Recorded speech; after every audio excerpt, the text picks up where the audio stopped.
The clatter of dishes and the low hum of conversation filled the small roadside diner as rain lashed against the windows.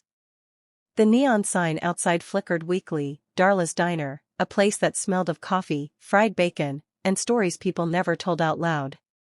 At a corner booth sat a woman named Clara, her eyes tired, her hair damp from the downpour. She stirred her coffee absent-mindedly, pretending to read the laminated menu even though she already knew she couldn't afford much on it. The waitress, a kind-faced woman named Marge, noticed the hesitation and gave a small, understanding smile. "You all right, honey?" Marge asked softly, pen poised over her notepad. Clara nodded quickly, her lips tightening into something that was supposed to be a smile. "Yes, I'm fine. Just a small bowl of soup, please." Marge hesitated. "Sure thing." She didn't press further, she'd seen that look before. People who were trying to hold their world together with invisible string. A few tables over, a group of bikers filled the air with deep laughter and the smell of engine oil and leather. Their jackets were plastered with patches, skulls, flames, a roaring eagle. They were loud, rough, and intimidating to anyone who didn't know better. Especially him, the biggest of them all. Reed Tank Lawson. A mountain of a man with tattoos crawling up his arms and a stare that could freeze lava. He leaned back in his seat, boots up on the bench, telling a story about a broken carburetor and a race lost by a hair. Nobody messed with Tank. Not even the truckers who stopped by. As Marge brought the soup to Clara, the woman mumbled a soft thank you. Her hands trembled slightly as she picked up the spoon. She took one small bite, too, and then just stared at the bowl. Her phone buzzed on the table, the screen cracked, the case peeling. The wallpaper was of a little girl with missing front teeth, smiling as if she had the whole world in her hands. Her daughter, Lily, 6 years old. Clara exhaled shakily, then whispered to herself, "I'll bring you something, sweetheart. I promise." When she finished half the soup, she hesitated before calling Marge over again. "Excuse me," she said softly, would it be okay if I took the rest to go? For my daughter." Her voice was small, but it carried. It somehow pierced the chatter and the laughter in the diner, rippling through the air until even the bikers stopped mid-sentence. Marge blinked, surprised, then quickly nodded. "Of course, honey." But one of the bikers, a younger guy with a cruel smirk, Vince, Tank's second-in-command, chuckled. "Did I hear that right? Leftovers for her kid?" He snorted. "Ain't that sweet? Must be starving, huh?" The diner went quiet. Clara's face flushed red as she looked down at the table, her hands tightening on the napkin. Marge's jaw set. "Hey, that's enough, Vince," she said firmly. But Vince wasn't done. No, I mean, she could just ask one of us to buy her a full meal, right? We ain't monsters.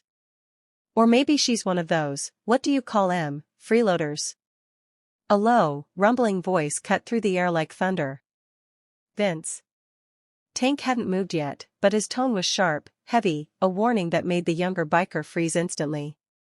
He turned his head slowly toward Clara. His gaze softened just slightly as he saw her shoulders shaking. The diner was still silent, every eye watching. Tank stood up. The floorboards creaked beneath his weight. He walked toward Clara's booth, each step deliberate, the kind of movement that made you hold your breath without realizing it. Clara looked up, wide-eyed, clutching her bag as if bracing herself. Tank stopped beside her table. He glanced down at her bowl, then back at her. "You said it's for your daughter?" he asked, voice deep but surprisingly calm. She nodded timidly. "Yes, she's home with my neighbor. I couldn't afford more tonight, but she hasn't eaten much today and I thought." Her words caught in her throat. Tank raised a hand gently. "No need to explain, ma'am." He looked over his shoulder toward Marge. "Marge, bring out a bag. Make it full, soup, sandwich, pie, and milk. Fresh." Marge blinked. "Reed, you sure?" Tank nodded once. "Put it on my tab." The diner murmured softly, whispers spreading like wine through dry grass. Vince looked embarrassed, staring down at his plate. Clara's eyes welled up. "Oh, no, sir, I can't." Tank cut her off gently. "You can. And you will. Every kid deserves a full stomach. Especially one who's got a mom who's trying." He slid into the booth across from her. "Mind if I sit?" Clara blinked. No, of course not." He folded his arms on the table, his massive hands dwarfing his coffee cup. "Name's Reed. But my friends call me Tank." "You from around here?" She shook her head. "No, we moved here last month. I was working at a diner like this back home, but it closed. I've been looking for work ever since." She hesitated. "Lily's dad left last year. I'm just trying to keep us going." Tank's eyes softened again. There was a long pause before he said, quietly, "I know how that feels." Clara looked up, surprised. "My old man walked out when I was 12, he continued. Mom worked 2 jobs. Nights like this, she'd skip dinner and tell me she wasn't hungry. I used to think she just didn't like food much. Took me years to realize she was lying." A silence settled between them, heavy, but not uncomfortable. Marge came back with a large paper bag, warm and fragrant. "Here you go, honey." Clara took it with trembling hands. "Thank you. Thank you both." Tank smiled faintly. "Don't thank me yet. You said you're looking for work?" She nodded. He leaned back. "My club owns a garage just outside town. We don't just fix bikes, we help rebuild them for vets and folks trying to get back on their feet. My sister runs the office there. We need someone to handle the books and calls. You good with that sort of thing?" Clara blinked, stunned. Yes, I did something like that at my old job." "Then come by tomorrow morning. Tell them Tank sent you." She covered her mouth, tears spilling over. I don't know what to say." He shrugged. "Say you'll show up. That's enough." The diner was utterly quiet now. Even Vince looked humbled. As Clara gathered her things, Tank stood again, towering but gentle. "You take care of that little girl. And next time, don't just ask for leftovers." Clara smiled through her tears.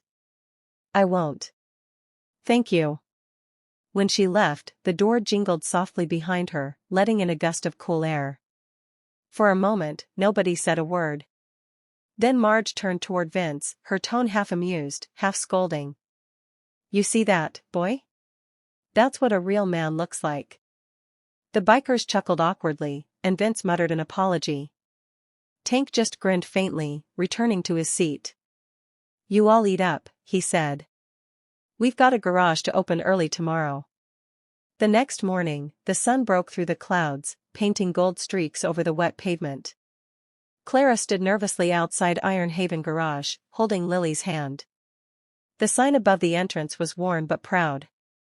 Tank was already there, wiping grease from his hands. When he saw her, he smiled. "Right on time."